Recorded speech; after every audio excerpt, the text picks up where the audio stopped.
chair calls Ware Wendell. And if you will identify yourself, sir, whether you are testifying in support of the bill and who you represent. Yes, sir. Thank you, Chairman Flynn. My name is Ware Wendell. I am the executive director of the citizen group Texas Watch. We are strongly in support of House Bill 306. Mr. Chairman, Vice Chairman Tinderholt, members, I first want to say thank you for your leadership on all of these issues and your careful attention. We're in support of this bill because we've worked on a number of patient issues for 20 years now in the state of Texas, but I have a personal connection. My father flew F-105s over North Vietnam and other areas that needed attention. 67 combat missions, was shot down and spent 6.5 years in Hanoi as a prisoner of war.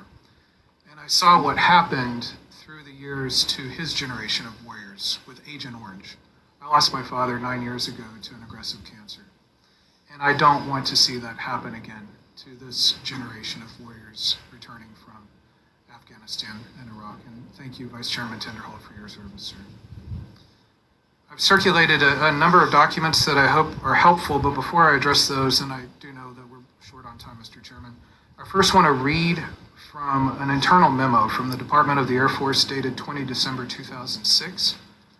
This comes from Lieutenant Colonel James Elliott, who is the Chief of Aeromedical Services. He said in regards to the burn pit hazards, "It is amazing that the burn pit has been able to operate without restrictions over the past few years, without significant engineering controls being put in place." He continues, "In my professional opinion, there is an acute health hazard for individuals. There is also the possibility for chronic health hazards associated with the smoke."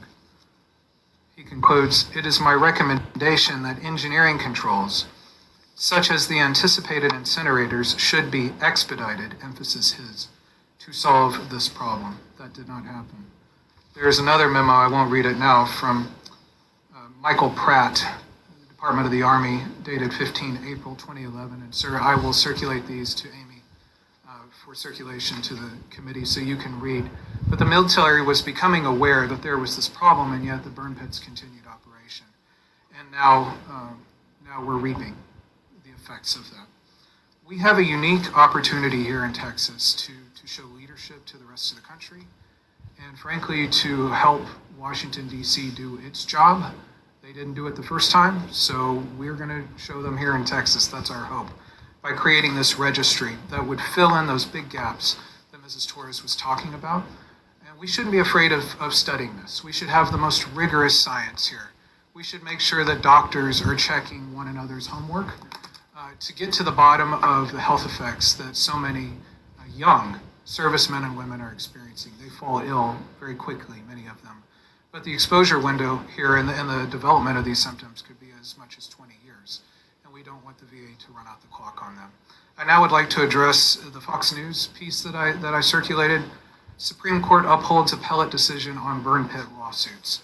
There were lawsuits that were filed against KBR Halliburton, who had the contract to operate the incinerators, which were not operated. Had they been, the waste would have been burned much more cleanly, and we would not be facing quite the problem that we are today. The United States Supreme Court essentially upheld a Fourth Circuit opinion that found in favor of KBR Halliburton, saying that, in essence, the contractor was under the military's control. And so the servicemen and women do not have legal rights. I'd like to read the statement from KBR. Quote, "KBR believes," and I have it highlighted for you there on the third page, "KBR believes the Supreme Court made the correct decision, and we are pleased that this legacy case has reached, quote, final resolution."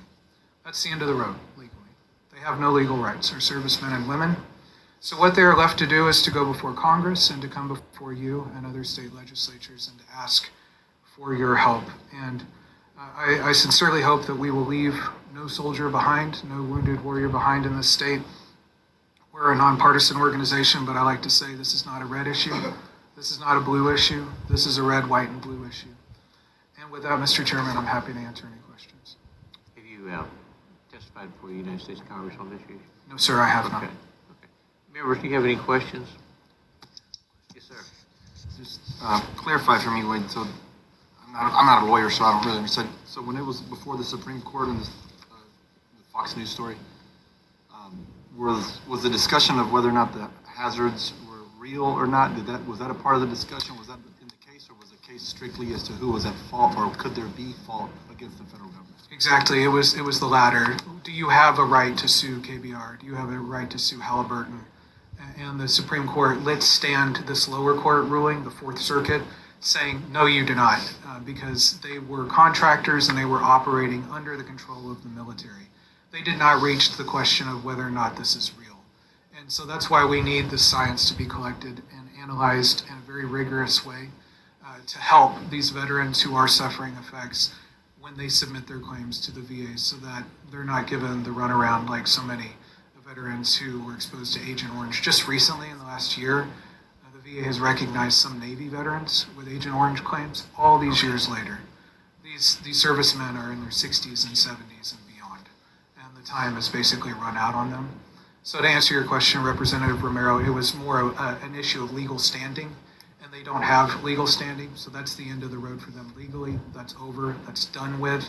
It's not an ongoing question, it's a moot point. So now they have to come before Congress and state legislatures to try to get this information gathered to support their claims with the VA. So they have no recourse right now for benefits at all, with the exception of going to VA for health benefits. That's exactly correct, sir. And Mr. Chairman, if it's helpful, we've produced 2 films that help tell the stories of these veterans. I'd be more than happy to circulate that along with the military memos to the committee so that you would have the benefit of those. Thank you. I appreciate your testimony. Members, you have any other questions? If not, thank you very much. Thank you, sir.